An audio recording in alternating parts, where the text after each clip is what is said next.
असां सिंधी आहियूं माण्हू, असां सूफ़ी आहियूं माण्हू, अमन अमान था चाहियूं, न की जहिड़ा न की जंगू, न की शैतान था चाहियूं, असां सिंधी आहियूं माण्हू।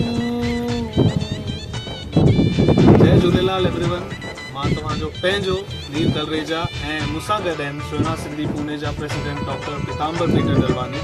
ऐं असां वही तव्हां सभिनी खे अर्ज़ु करणु आया आहियूं 27th इंटरनेशनल सिंधी सम्मेलन थी रहियो आहे पुणे में नवंबर में, ऐं उन जा रजिस्ट्रेशन्स ऑलमोस्ट क्लोज थियण वारा आहिनि ऐं काफ़ी लिमिटेड सीट्स बचियूं आहिनि। ऐं असां चाहियूं था त हिन सम्मेलन में अची करे सॼा जेके असांजा प्यारा सिंधी समाज जा शदाई आहिनि उहे अची करे हिन सम्मेलन जो आनंद वठनि। हिन सम्मेलन में सिंधी समाज खे कीअं मज़बूत कजे, कीअं असांजी पॉलिटिकल हिकिड़ी स्ट्रेंथ ठहे, सिंधी समाज जा जेके मुद्दा आहिनि उन्हनि जे मथां डिस्कशन, ऐं दुनिया भर जा सिंधी कलाकार तव्हांखे एंटरटेन करण ईंदा, बेस्ट क्विज़ीन हूंदो फूड जो, ऐं उनजे अलावा पूरी दुनिया मां सिंधी शहदाई अचनि था पंहिंजो पंहिंजो पक्ष खणी करे मिलंदासीं, गॾजंदासीं ऐं ख़ूब मस्ती धूम मचाईंदासीं।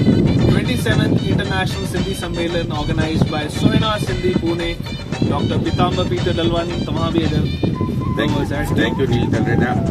तव्हां हिते आया आहियो युगांडा में, असां लेक नाइल ते वेठा आहियूं ऐं असां सॼे सिंधियुनि खे अपील बि था कयूं ॿिए पंहिंजो पंहिंजो रजिस्ट्रेशन कनि। जीअं त वर्ल्ड वाइड माण्हू रजिस्ट्रेशन कयो आहे, मां ॿियनि खे बि कंदसि कि भई मैक्सिमम तव्हां रजिस्ट्रेशन कयो जेतिरो जल्दी थी सघे।